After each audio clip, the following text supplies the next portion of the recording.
अस्सलामु अलैकुम वरहमतुल्लाहि वबरकातुहू।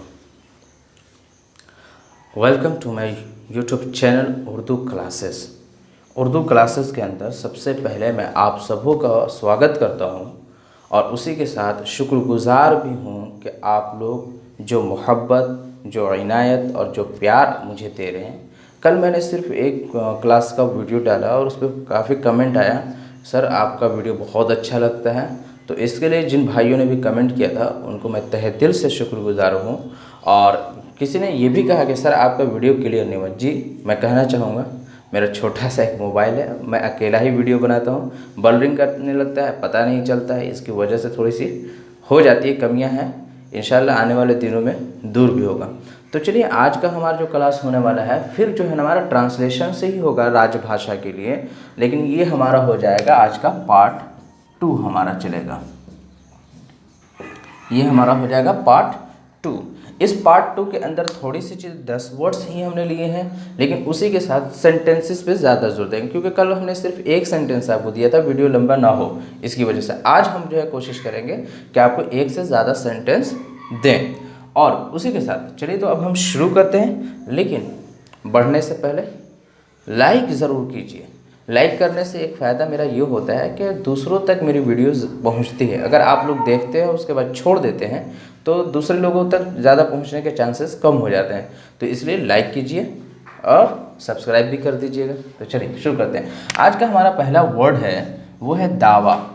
दावा उर्दू के अंदर भी हम दावा करना ही कहते हैं, ठीक है। ये हो गया दावा। इसको इंग्लिश में हम लोग क्या कहते हैं? इंग्लिश में हम लोग कहते हैं क्लेम, ठीक है। दावा, दावा, क्लेम, यानी कि हिंदी में भी हो गया हमारा दावा, उर्दू के अंदर भी दावा यूज़ होता है, और इंग्लिश में हमारा क्लेम हो गया। तीसरा है हमारा है खंड। जैसे हम लोग कहते हैं कि किस खंड के हैं, इस खंड के ना, जनरली आर्टिकल में हम लोग ज़्यादा यूज़ करते हैं, तो उस खंड के लिए हम लोग यूज़ करते हैं उर्दू के अंदर शक। अब बताएंगे आपको शक क्या होता है। एक्चुअली खंड का मतलब क्या होता है? पार्ट, हिस्सा होता है। एक आप कह सकते हैं कि उसके अंदर होता है। शक के माने भी वही होता है, बड़ी शीन काफ, शक, शक उसके लिए वर्ड यूज़ करते हैं, ठीक है। इसके लिए इंग्लिश जो वर्ड हम लोग यूज़ करते हैं, क्लाउज यूज़ करते हैं, ठीक है। नेक्स्ट है हमारा समिति। समिति को हम लोग क्या कहते हैं? समिति, समिति, उसको हम लोग कहते हैं उर्दू के अंदर कमेटी, ठीक है। इंग्लिश में हम लोग कमेटी को क्या कहते हैं? कमेटी ही वर्ड यूज करते हैं। स्पेलिंग देख लेते हैं हम लोग, CMMITTEE,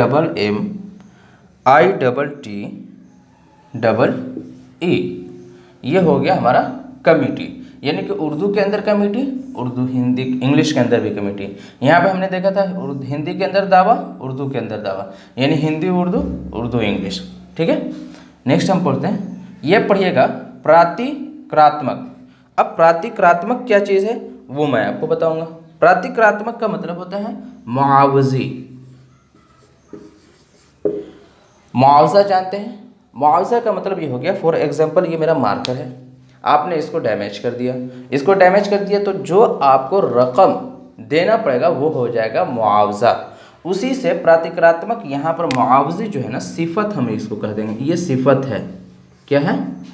सिफत। सिफत का मतलब एडजेक्टिव, ठीक है।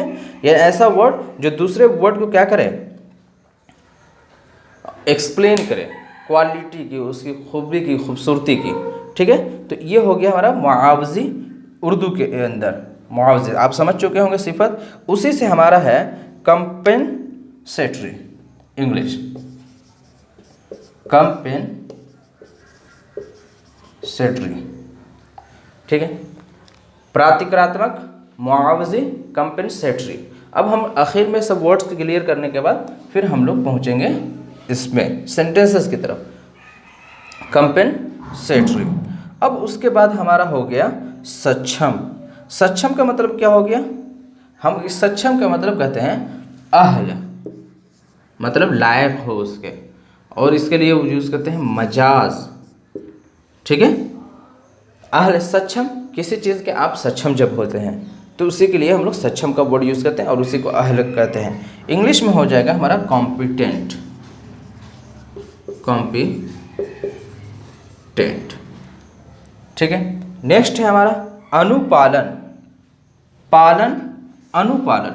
अनुपालन का मतलब हो जाता है अमल करना किसी चीज़ पर, किसी चीज़ की तामील करना, ठीक है। तो हम कहेंगे अनुपालन का मतलब तामील, ठीक है। इंग्लिश हमारा हो जाएगा कंप्लेंस, अमल करना। नेक्स्ट है हमारा सिविल, ये बहुत सिंपल वर्ड है। अब देखिए इस वर्ड को सिविल, ये इंग्लिश एक वर्ड है, उर्दू हिंदी सब में सिविल सिविल यूज होगा हमारा सिविल। अब आ गया सिविल संहिता। सिविल संहिता क्या चीज़ है, इस चीज़ को भी हम लोग समझ लेते हैं। सिविल संहिता का मतलब हो गया सिविल कोड, जिसको हम लोग कहते हैं। सिविल कोड क्या है एक्चुअली, सिविल कोड का मतलब हो गया, सिविल का मतलब हो जाता है, देखिए मैं उर्दू में इंग्लिश लिख दिया, सॉरी। सिविल का मतलब हो जाता है यहाँ पे, उर्दू में भी सिविल ही यूज़ करते हैं लेकिन जनरली शहरी कहते हैं, इंग्लिश में भी सिविल।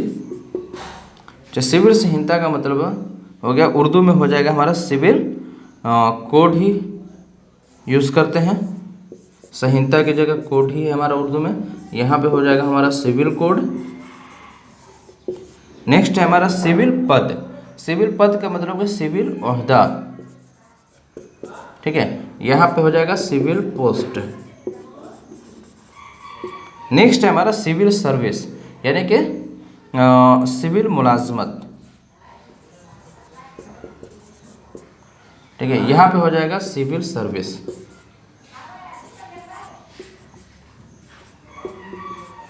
ठीक है, ये 10 वर्ड्स हो गए हमारा। दावा, दावा, क्लेम, खंड, शक, क्लॉज, समिति, कमिटी, कमिटी, प्रातिक्रात्मक, मुआवजे, कंपेंसेटरी, सक्षम, अहल, मजाज, कॉम्पिटेंट, अनुपालन, तामील, compliance, civil, civil, civil, civil संहिता, civil code, civil code, civil पद, सिविल ओहदा, सिविल पोस्ट, सिविल मुलाजमत, सिविल सेवा। चलिए तो अब हम आगे नेक्स्ट स्टेज की तरफ बढ़ते हुए अब हम कोशिश करते हैं, पहला वर्ड हम ले लेते हैं क्लेम, ठीक है।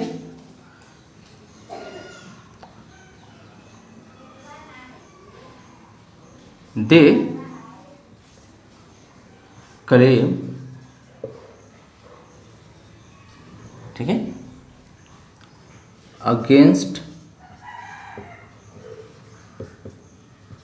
अस according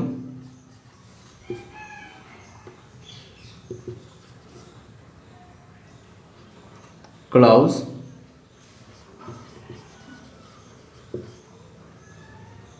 5A। एक सेंटेंस मैंने फ्रेम किया। अब इस सेंटेंस को मैं थोड़ा सा एनालिसिस इसलिए करूँगा ताकि आपको ट्रांसलेशन में दिक्कत न हो। अब मैंने सेंटेंस बनाया तो सबसे पहले मैंने यहाँ पे रखा दे सब्जेक्ट, ठीक है। यहाँ पे क्लेम को मैंने वर्ब बना दिया, V1 हो गया।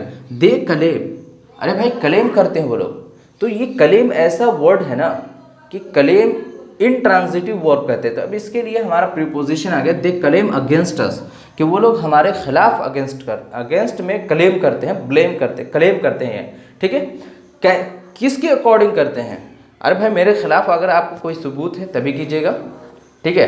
कोई आर्टिकल है, इंडियन लॉ कोई कर रही है, ठीक है, तो उसी के अकॉर्डिंग क्लाउज 5A, यानी कि इंडियन आर्टिकल का जो क्लाउज 5A है, ठीक है, उसके अकॉर्डिंग जो है ना वो हमारे खिलाफ क्लेम करते हैं। तो अब यहाँ पे मैं बता दूं कि क्लाउज जो हमारा 5A हो गया, ये ऑब्जेक्ट टू द प्रीपोजिशन इसे कहते हैं, object to the preposition. According यहाँ प्रीपोजिशन हो गया, अगेंस्ट भी यहाँ पर प्रीपोजिशन हो गया, ठीक है, और ये भी ऑब्जेक्ट टू द प्रीपोजिशन हो गया।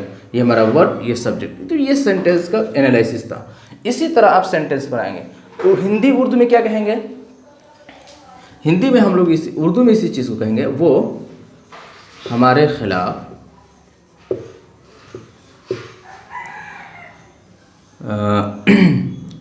शक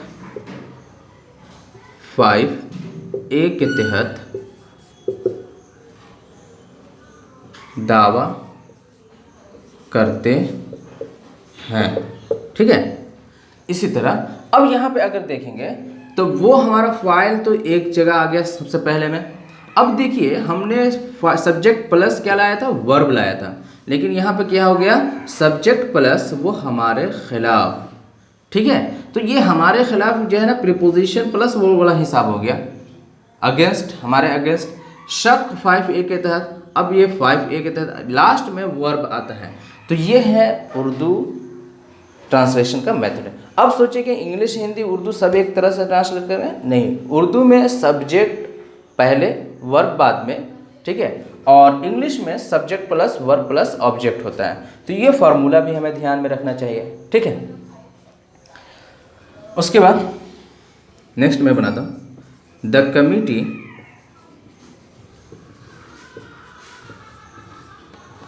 of the city decided not to together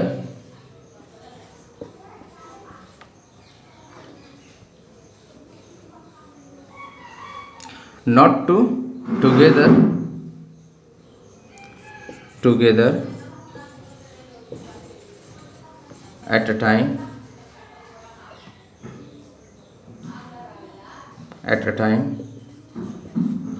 on a single place। देखिए एक अच्छा सेंटेंस मैंने बनाया।